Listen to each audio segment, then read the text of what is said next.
സ്വാതന്ത്ര്യം പ്രാപിച്ച ഓർമ്മ ദിനം. ഓരോ ഭാരതീയനും ആനന്ദത്തിന്റെയും ആഹ്ലാദത്തിന്റെയും അഭിമാനത്തിന്റെയും നല്ല ദിവസം.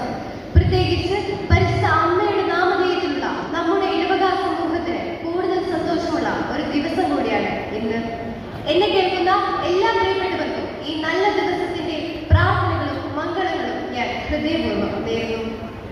1950 നവംബർ 1 പരിശുദ്ധ പിയൂസ് മാർപ്പാപ്പ അമ്മയുടെ സ്വർഗാരോപണം ഒരു വിശ്വാസ സത്യമായി പ്രഖ്യാപിച്ചപ്പോൾ ആശയത്തുപോയ മനുഷ്യ മനസ്സുകൾക്ക് സ്വർഗീയ സ്വാതന്ത്ര്യത്തിലേക്ക് പറന്നുയരാനുള്ള പ്രത്യാശയുടെ ചെറുകുകൾ നൽകുകയായിരുന്നു.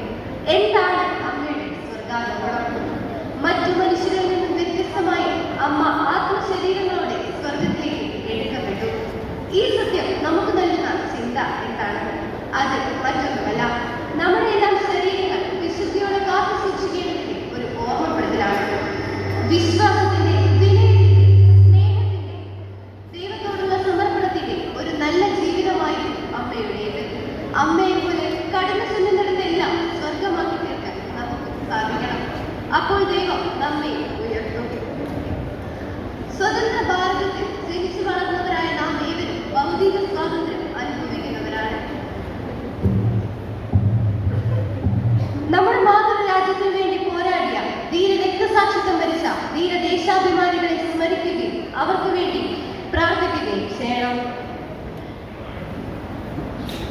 1947 നമുക്ക് ലഭിച്ച ഈ സ്വാതന്ത്ര്യം ഭരണഘടന ഉറപ്പു നൽകുന്ന മൗലിക അവകാശങ്ങൾ നമ്മുടെ രാജ്യത്തിന്റെ പല ഭാഗത്തും ഹനിക്കപ്പെടുന്നുണ്ട് എന്നത് എന്നെ ഏറെ ആകുലപ്പെടുത്തുന്നു.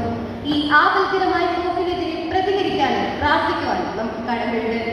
നമ്മുടെ രാജ്യത്തെ സ്നേഹിക്കുവാനും സത്യത്തിലും സമാധാനത്തിലും ജീവിക്കുവാനും കടമകൾ നിർവഹിക്കുവാനും നമുക്ക് സാധിക്കണം. പാപം ചെയ്യുന്നവൻ പാപത്തിന്റെ അടിമത്തത്തിലാണെന്ന് ഈശോ പറഞ്ഞിട്ടുണ്ട്.